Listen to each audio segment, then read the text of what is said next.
सीता रावण की पुत्री थी। माता सीता के जन्म को लेकर कई कहानियां प्रचलित हैं। कोई कुछ कहानी सुनता है तो कोई कुछ। इसलिए साफ साफ कहना मुश्किल है कि सीता की माता कौन थी। सीता के जन्म से जुड़ी हम ऐसी ही एक प्रचलित कहानी सुना रहे हैं। एक बार लंकापति रावण के तप से खुश होकर भगवान ब्रह्मा उसे वरदान मांगने को कहते हैं। रावण उनसे अमर होने का वरदान मांगता है। ब्रह्मा जी उसे अमर होने के अलावा कोई दूसरा वरदान मांगने को कहते हैं। रावण वरदान में मांगता है कि मुझे सुर, असुर, पिशाच, नाग, किन्नर या अप्सरा कोई भी न मार सके।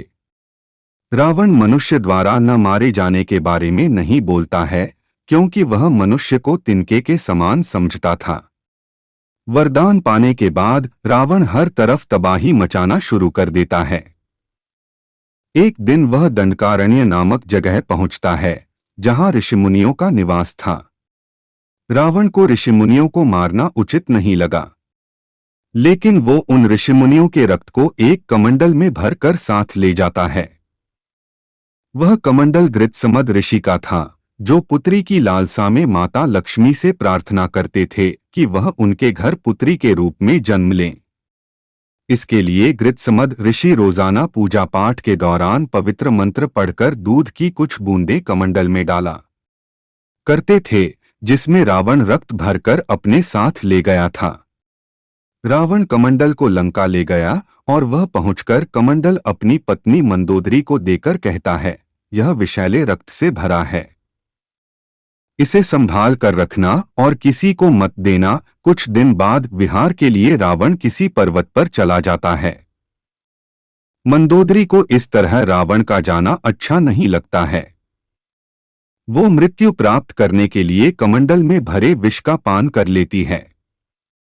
कमंडल के रक्त को पीने के कुछ समय बाद मंदोदरी गर्भवती हो जाती है।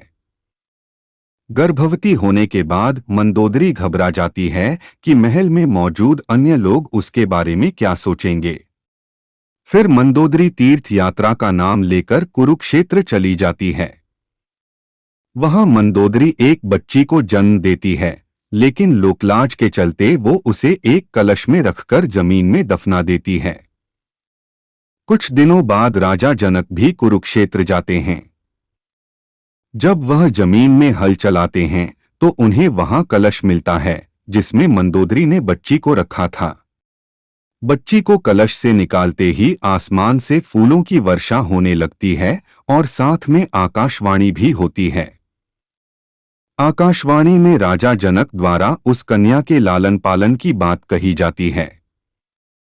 हल के सीत हल के आगे का नुकीला भाग से टकराने की वजह से कलश मिला था, इसलिए राजा जनक ने कन्या का नाम सीता रखा। आपको ये वीडियो कैसी लगी कमेंट करके बताना। चैनल पे पहली बार आए हो तो वीडियो को लाइक करके चैनल को सब्सक्राइब करना ना भूलना। वीडियो देखने के लिए आप सभी का धन्यवाद। जय श्री राम।